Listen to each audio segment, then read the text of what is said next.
All right, guys, so we are starting section 8.1.2. The question is, how can I predict the graph? We're going to look more at more graphs of polynomial functions. So if you want to get your ebooks out, you can. I'm pretty much just going to follow what they do online, and I'm going to go off the beaten path as well, because there's some things that I don't necessarily find that are super helpful in all of this stuff, and there are some things that I do find to be super helpful in them. So in question 8-26, okay, the two that I would like to look at would be A, which is P of X equals X plus 10 times X plus 7 times X minus 12. All right. And then I also want to look at C, which is R of X equals the opposite of the quantity X plus 4 times X plus 2 times X minus 6 times X minus 10. All right. So those are the two that I want to look at out of all of these. So the thing is, like, the question they are asking is, okay, what is the easiest part to find? Okay, so if you look at the vocabulary I have up here, we have roots, we have end behavior, and then we have zeros. I'm going to make sure I get to all of those for sure. And if I go too fast, pause it, write down the definitions. But when I'm looking at all of these, the easiest thing to find should be the x-intercepts, right? So the x-intercepts are what we call, where they cross the x-axis, right? So x-intercepts, this is where a line or curve intersects the x-axis. All right. AKA, these are also called roots. And they're called zeros. They're also called solutions. All right. So when I'm looking at all of these, hey, I should be able to figure out all the zeros. So for this one, which are your x-intercepts, right? X would have to equal what? Negative 10 here. Because if I set this equal to 0, we'd say x plus 10 equals 0. So x has to be negative 10. It'd have to be negative 7 and then also 12, right? So let's just say I'm sketching this guy. Okay, negative 10 might be here, negative 7 might be there, and 12 might be here, okay? So what should end up happening is this is either going to rise to the right or it's going to fall to the right. And it should always rise or fall to the left as well. Also at these zeros, it's going to either touch and turn or pass through. Now, from the last lesson, one of the things we noticed was that when something was squared, it bounced off here or touched and turned. The thing is, I don't know if it's rising to the right or falling to the right, okay? I'm going to have to figure that out through a series of questions. Now, same thing here. I can find my zeros. This negative really doesn't do anything. X would equal what? Negative 4, negative 2, 6, and 10, right? Negative 4 might be here, negative 2 might be here, 6 could be here. Let's throw a 10 right there. Now, here's the thing. I know that it passes through at all of these x-intercepts. The problem is I don't know what's happening on the ends. I don't know if it's rising or if it's falling, okay? So we're going to end up reviewing these two in just a bit. But what we're going to do is we're going to look at end behavior. And end behavior is if a graph rises or falls to the left and right.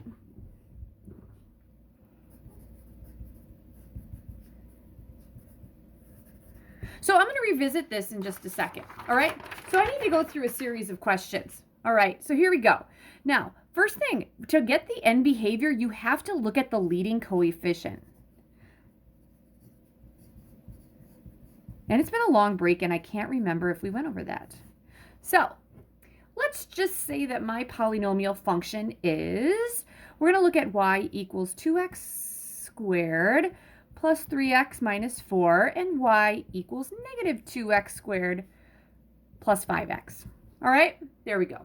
Now, the leading coefficient is the coefficient of the term that gives us our degree. All right, now here's the other thing. Did we talk about degree? Again, long break. The degree is the exponent that is the largest. So in both of these both have a degree of 2, okay? So the degree, it's a number, and it's the largest exponent. So for this one, the degree is 2. For this guy, the degree is 2. All right? So leading coefficient, it's the coefficient in front of the term that gives us the degree. So I'm just going to abbreviate leading coefficient as LC. I don't want to have to write. So LC, the leading coefficient here would be 2. And here the leading coefficient is -2. So you should write that in your notes. Leading coefficient, it's the coefficient in front of the term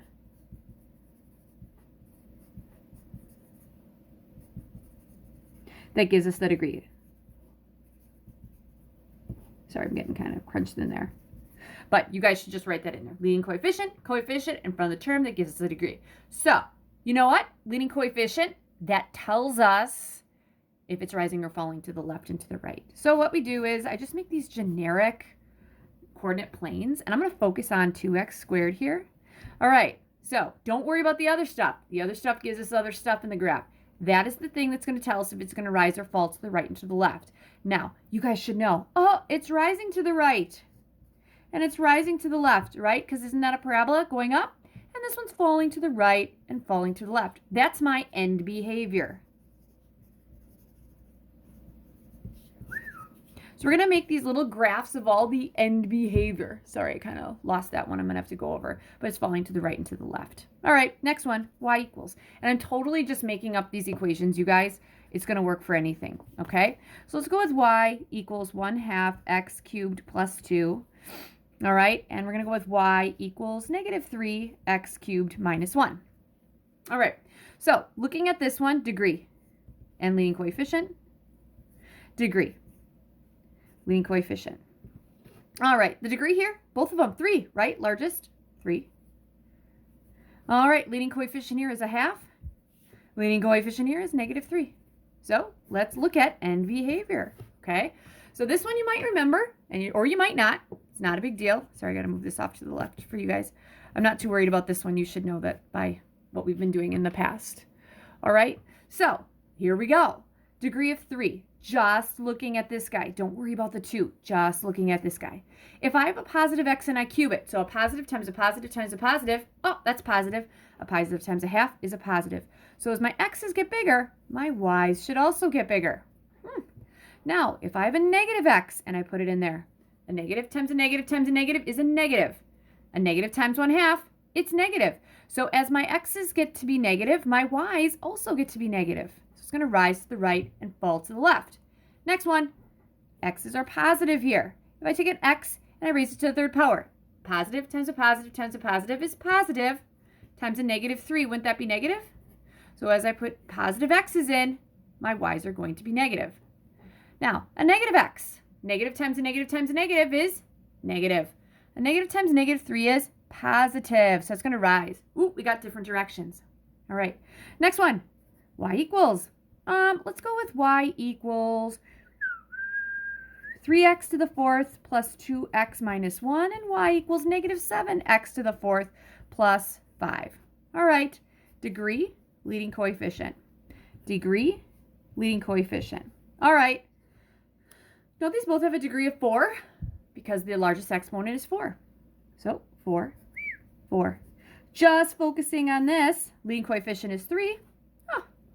Just focusing on this, leading coefficient is -7. So here we go. If I take these, a positive x, and I raise it to the 4th power and multiply it by 3, answer is just positive or negative. Positive times a positive times a positive is positive times another positive, that's positive. A positive times 3 is positive. So as my x's get bigger, my y's are staying positive. As my x's are negative, so a negative times a negative times a negative times a negative is a positive. Positive times 3, ooh, that's positive too. So that's rising to the right and to the left. All right, next one. If I take a positive x and I raise it to the 4th, it's positive. A positive times -7 is a negative. And if I take a negative raised to the 4th, negative times a negative times a negative times a negative is a positive. Positive times -7 is negative. So it's going to be going down. All right.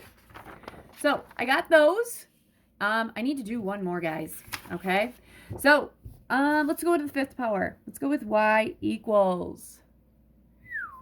Okay, let's go with 5x to the 5th plus 6x squared minus 1, and y equals negative 3x to the 5th plus 2x minus 3. All right.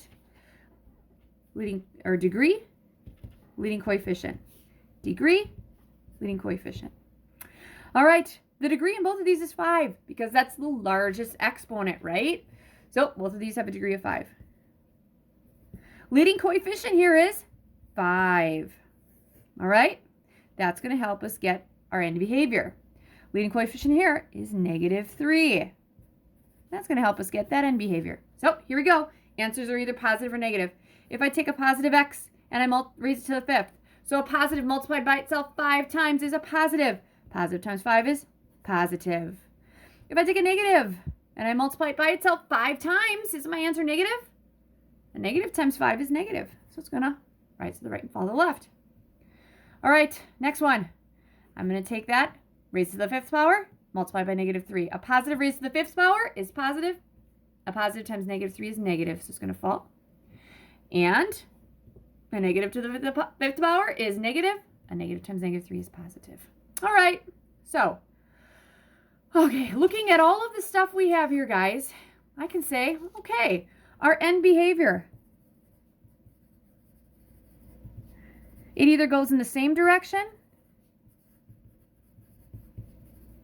or different directions.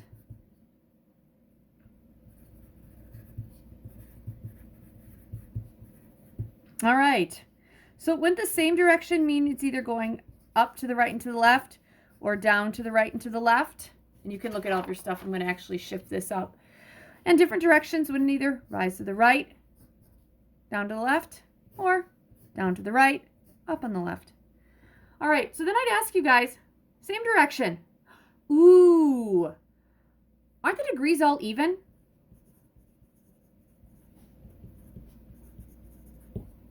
All of the degrees are even on them going up or down.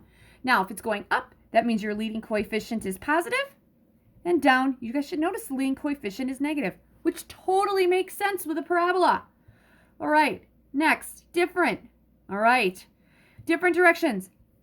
Odd, the degree is odd. Sorry, my handwriting is horrible.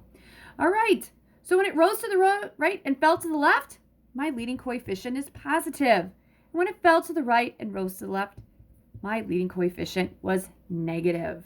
All right, if your leading coefficient is positive, they say, your book will say that that has a positive orientation. Versus here, when they're going down to the right and down to the left, this is a negative orientation. All right, so let's see what we got here. Going back to those first